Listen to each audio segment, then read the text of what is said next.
Greetings programs, welcome to the grid. I am Sark and today's game is vines. You can see that these shapes are going to be pretty easy to do with the spline tool. Just demonstrate that for a little bit. So if I have a front view coming here, don't really have to worry about the rest of this stuff. I could even hide it for now. Might do that. And just working off my reference there, we could start to lay those in. Be no problem. There's no real reason to overthink this, so you do have to be thinking about the fact that it's in 3 dimensions, right? So this is not finished just because it kind of follows the curve of what I have in my image there. Doesn't mean it's done, right? Because we're gonna have to take these and think about how they're gonna lay out in 3D space. All of these natural shapes sort of have a back and forth curve to them, and I'm going to show what that means, or what I mean by that in a minute. But the curves, they get more interesting as they go. This starts to maybe work.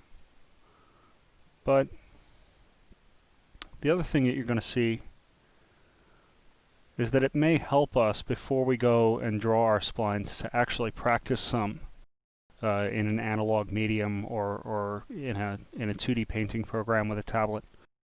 You know, having this one reference is good enough, but I don't do a lot of grapevine shapes, so I think it would be good to practice some. Instead, I had a really difficult time finding good reference material. Obviously, it would be cool to see these without the grapes on them and from a couple different angles. Unfortunately, you go searching on the internet, you find something like this. Not too helpful. So I learned a lot about grapes. I'm not a wine person, so a lot of what I had to read had to do with wine.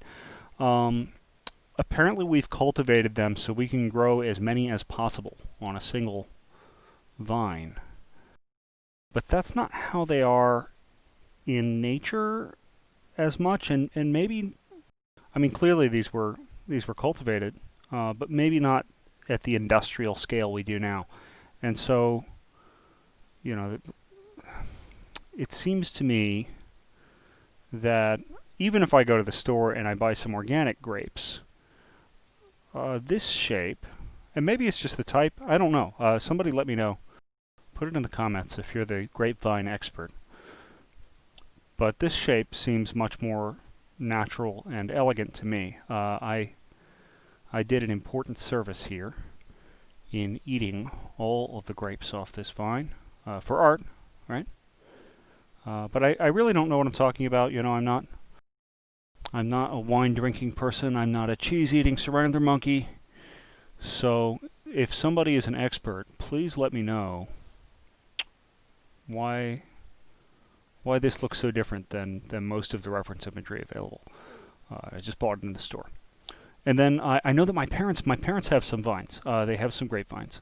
They're not growing them on an industrial scale. I think they just planted some they found, or I don't know if they were wild or what. They let them run pretty much. They don't do a lot of pruning or maintenance on them. And you can see that you get these nice elegant curves. And then the vine just sort of goes wherever the path of least resistance is. So if somebody's walking past every day and mowing, maybe this one gets bent back. But what I've noticed is they'll go one way and then another way and then back again. Sort of a golden ratio kind of curve. So I want to practice these curves. I just want to get a sense of what the shape of one of these grapevines ought to be in general before I try and make one that fits my image. Tool I'm going to use for that today is Affinity Photo. It's right now, you can download a free trial. I think it lasts like 90 days or something. The software is half off if you did decide to buy it. I'm pretty sure it works on PC and Mac and tablet and all kinds of stuff, so I think this program is really quite accessible. I'm going to be using my tablet, so I'll talk about some of the settings I'm using. You don't need a tablet to practice some curves, right? So if you don't have a tablet, I would just recommend set your brush relatively small. If you're using a mouse, I would also recommend just using a pencil and paper. But if you're hell-bent on using a mouse and you don't have a touch interface or a tablet or any kind of pressure sensitivity, you can practice some curves. They're just going to be a little trickier, you know, with your mouse. Your mouse hand is not going to be as smooth. There are probably some settings in here for fixing up the smoothness of some of the curves. I know there's vector-based software. Their competitor to Illustrator. It's called Affinity Design, I think. Actually, will smooth out your curves for you. But I'm gonna use a brush, so I'm gonna turn this back up to like 10 pixels, and you can see that when I hover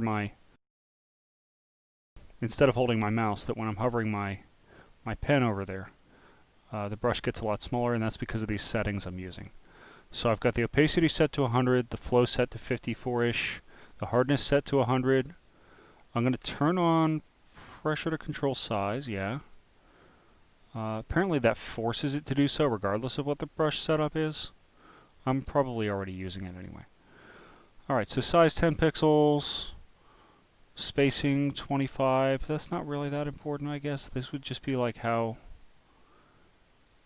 Yeah, I mean, you could even set the spacing to 0. I don't think it's going to affect my brush too much. Here's the important part, dynamics.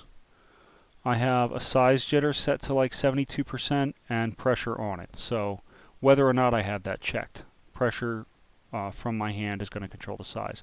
I have a flow jitter, and I have pressure controlling that, and I have a hardness jitter. And so what that means is that if I press harder, I'm going to get a darker line. If I go soft, I'm going to get a very light line. And all of these things combine to make drawing with it really a lot like a pencil. Let me show you.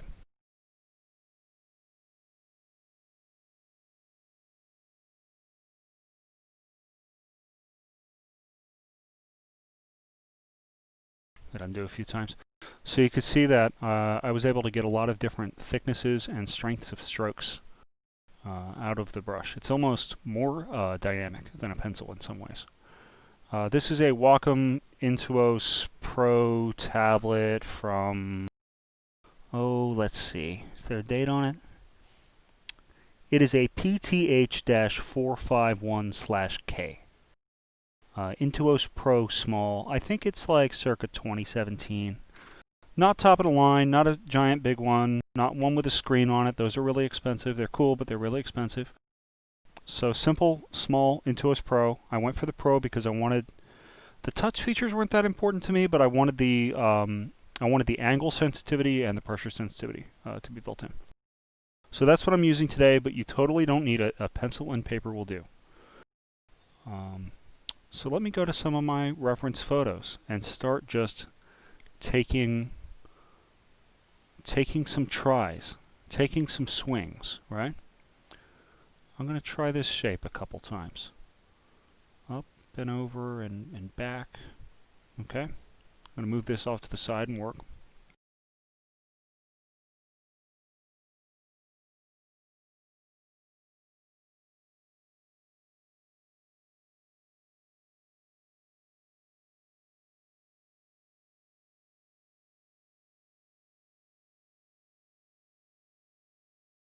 I was a little tight there. Took me a bit to loosen up. I did finally get this curve a little more the way I wanted. Alright, so I'm going to erase those. I'm going to try another curve. I'm going to try this bit here. So, up and over, and then way back.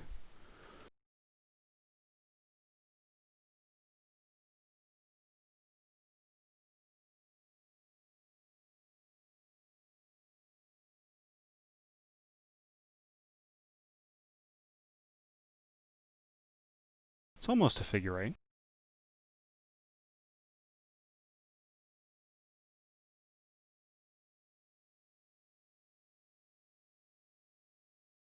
Nothing too important what I'm doing right now. I'm just trying to loosen up my hand, get a sense of these shapes.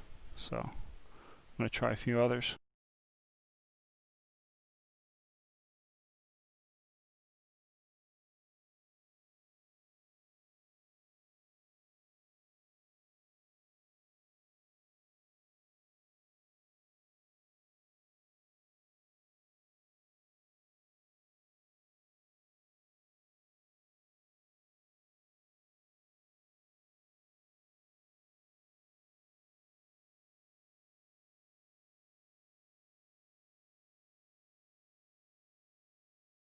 So it's always more difficult to push your pencil forward than to pull it towards you. Pulling it towards you, you get the straightest lines.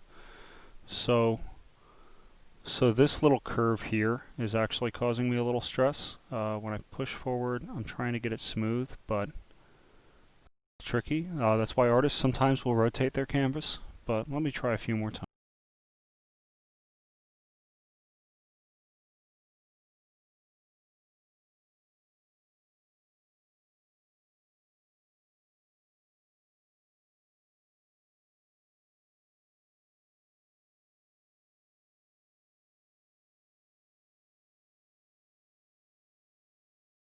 That make more sense.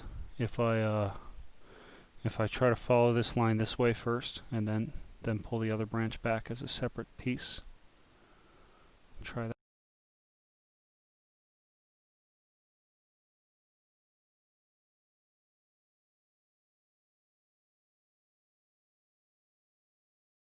Something like that. And then as this one comes back, it even bends back around, right?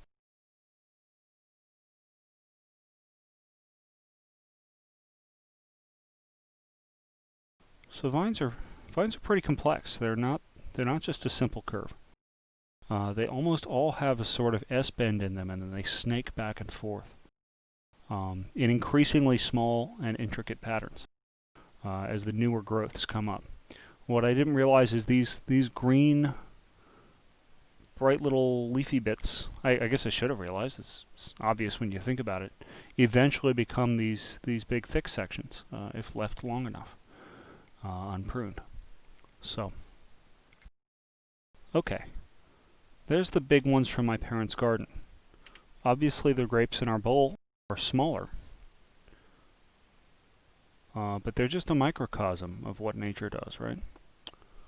So let's see. Let's look at this one I ate. I done ate it. They were tasty. Also, they were seedless. Is it true that organic grapes can be seedless? That seems... I guess it depends on what your definition of organic is.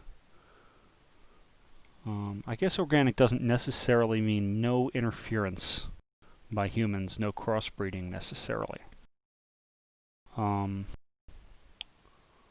wonder... All our labels for these things get very easily conflated, and that's why there's so much